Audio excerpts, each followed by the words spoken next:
hello, and we're good to go. Welcome to the show, Joyce Ong. Wow, you're a singer. I am. You're a musician, I hear. Play classical piano. Brilliant, genius. I'm a double bass player, so we've got something vaguely in common. Wow, you do jazz? Oh, no, swing jazz. Cool. But not real jazz, where you actually know what you're playing, with the proper notes. I see. And scales. I don't know scales. You know scales, I take it. I know basic scales. Yes, so we have incredibly good musician talking to rather amateur musician, incredibly good videographer talking to rather amateur videographer. Perfect. Now, just really quickly to recap, I saw a post on Facebook where you said, I've just released a book about how to bulletproof your video production, and I'm just starting on video. Literally, this is my first interview on video of this year, and I thought that has to be the perfect starting episode for the podcast. Somebody who knows what they're doing, how to bulletproof my video production. So you're going to tell me the 6 steps. I am happy to help. Brilliant stuff. And before we started, you actually told me how to set it all up, and you were telling me angle it like this, move here, stand here, and that was great. Yeah, so like when you're on camera, it feels a bit close when you're standing. So we feel like we're standing really close, right? Yeah. And I'm actually feeling slightly uncomfortable. But if you look at the camera, it looks quite normal. It does, doesn't it? You're right. And I actually now think about the other. I'm too far away, so I've just learned something already. Yeah. So that's step 1, is stand close. And one other thing is to include the camera, which is our viewers, in our conversation. So we're not just looking at each other, we're also looking at the camera. Lesson number 2. 3-way conversation. Okay, so I've already messed up twice. No, you haven't. Oh, I have. It's all a learning experience. It is. So I'm going to get better. So this is actually, it's not the first, it's the 5th that I've done. And I've just realised I've made 2 mistakes already. And I'm sure there are lots more I'm about to learn. So 6 steps to bulletproof. Idiot proof? Perhaps. Okay, I'm an idiot, so we can go with that. This is going to bulletproof my idiot thing. Show the book. So this is called Bulletproof Your Shoot.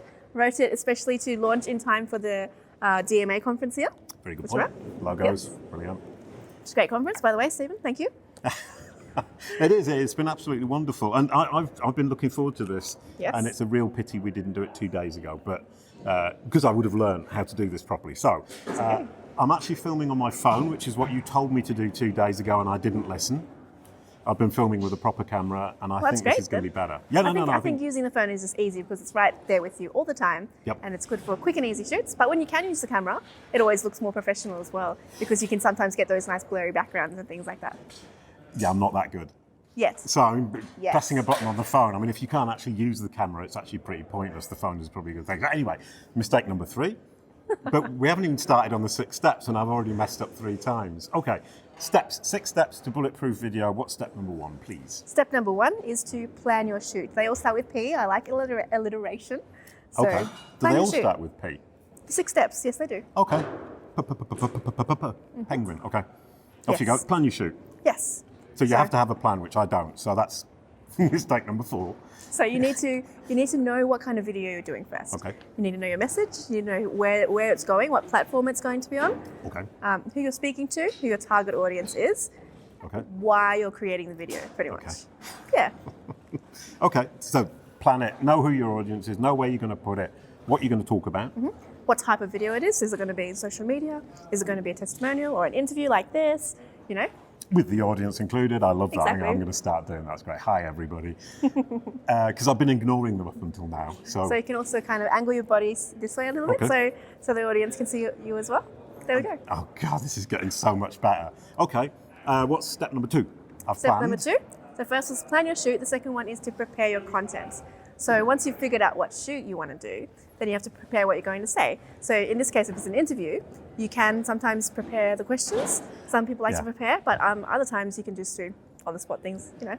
Yeah, you were asking me for what are the questions going to be beforehand, and my answer was I've got no idea.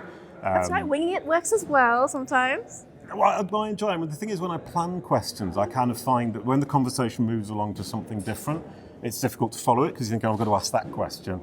And doing it kind of off the head, ad-lib, thank you very much, allows you to kind of meander with the conversation. And for me, that's engaging and interesting, and I learn more that way anyway. So step number 2, plan your conversation. Prepare your content, content. excuse me. Yes, that's right. I knew it started with a P.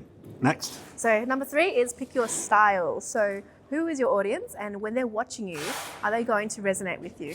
So if you are talking to business people, maybe you want to dress a bit more corporate, but if you're talking to teenagers, you probably don't need to put a suit on. So pick your style, pick where you're going to film. Are you going to be inside? Are you going to be outside? Excuse me while I'm coughing. That's absolutely fine. You said you would cough, but you were looking for a cup of tea, but didn't find one. I did. I went looking for a cup of tea, but they'd closed the coffee cart already. Damn. Okay, so I can't remember what the third one was there. We would pick your style. Yep, pick your style.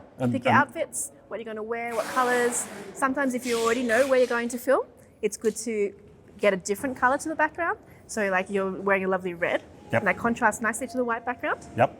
Okay, so this is the first one I've actually got right. You've got a lot of things right. You've got a light on top of the camera. Oh, yeah. Just bought those. Brilliant. You've got the audio going. Yep. You've got good audio. Well, last year I was just doing audio. I mean, I was just doing audio, and a friend of mine told me, just do audio, get that right, and then you can start doing video. But until you've got the audio right, there's no point in doing video. I think audio is the most important. There you go. Sorry, camera. Okay, so step number 4. Yep. Step number 4 is pack your stuff. So if you're just using a phone, you can just bring your phone. But it's always good to have microphones handy like this, and little lights as well. Yep. You should show a little picture of what your light setup looks like as well, so other people can see, since it's a video. Okay, okay. Little lights on top of the phone, which is on top of this incredibly large stand. Yeah, so it's on a tripod. It's always good to be steady.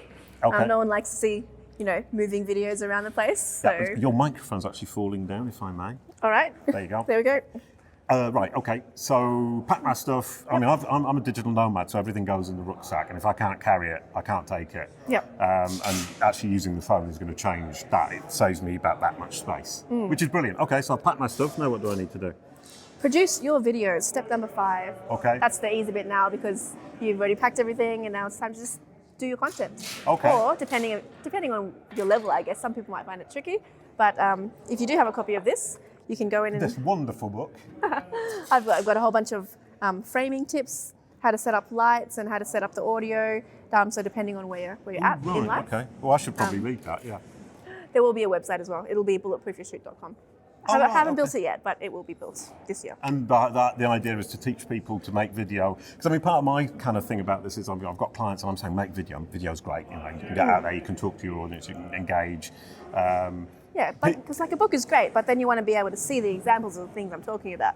True. That's why. Yeah. Sorry, and the idea here is saying actually making the videos for the right audience with the right equipment, with the right content that actually resonates with your audience and helps your audience. 100%.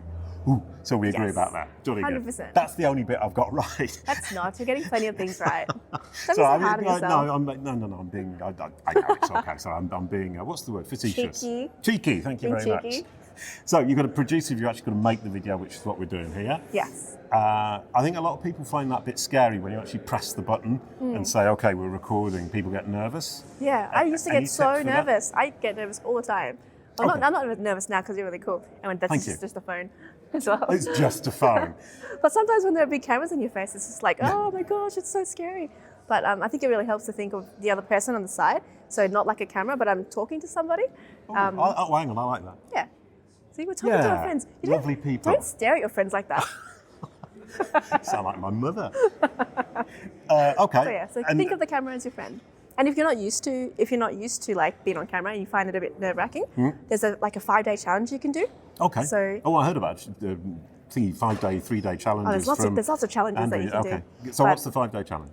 So for the 5-day challenge, you could just take your phone out, press record, talk about your favorite topic for 30 seconds. Okay. The next day, increase it 30 seconds. Talk about your favorite topic, but do it for a minute. Okay. And then third day, a minute and a half, third day, maybe? Yep, minute and a half. Fourth day, 2 minutes. Fifth day, try do a 3-minute talk, and just you'll be able to see the improvement as you speak. And the other thing I find, I mean, some people get more and more uncomfortable the more they watch themselves. I find the opposite. I mean, the more I watch my own videos, the more I feel, I mean, I don't particularly like how I am, but you kind of say I have to learn to accept it. And so I find watching myself on video makes me feel less nervous about being in front of the camera. Is that?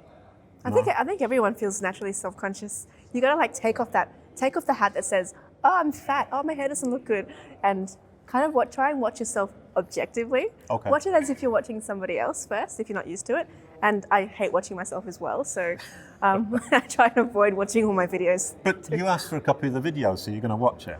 I might not watch it. I might just post it on my social media, Oh, right. Okay, brilliant. Okay. and then I'll just like scroll past. But it is a good idea to watch a video. So if you're doing the 5-day challenge, watch back on your videos, so then you can see what you can improve. Yeah. But don't be too hard on yourself. Okay, brilliant stuff. So that's producing your video. And what's the 6th step?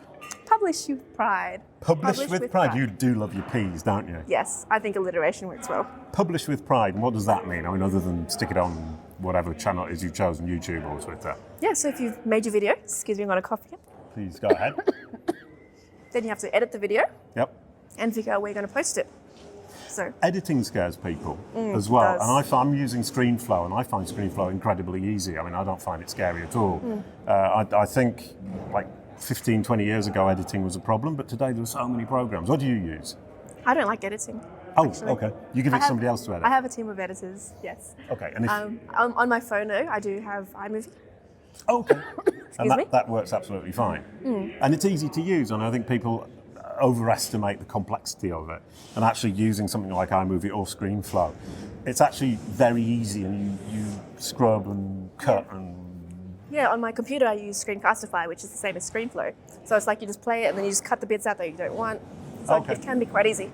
Okay, brilliant stuff. And so you edit it and then you publish it, and the idea of pride is saying I'm actually happy with what I've done because I went through the first 5 steps, got them all right. My content's great. Publishing it with pride and pushing it out there and promoting it. Oh, pushing it and promoting it. Oh, we're getting I've got more into P's to add to the 6 steps.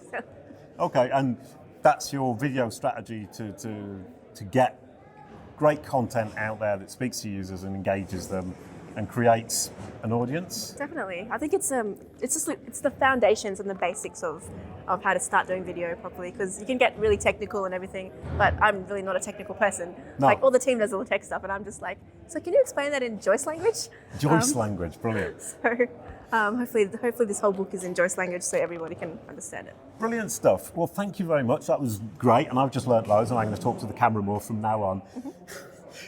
A quick goodbye to end the show. Thank you, Joyce. Thank you. Can I give you a hug? Yes, you can. That's lovely, and we can Thank say you. goodbye to the camera as well. Bye. That was ace. Thank you very much. Thanks.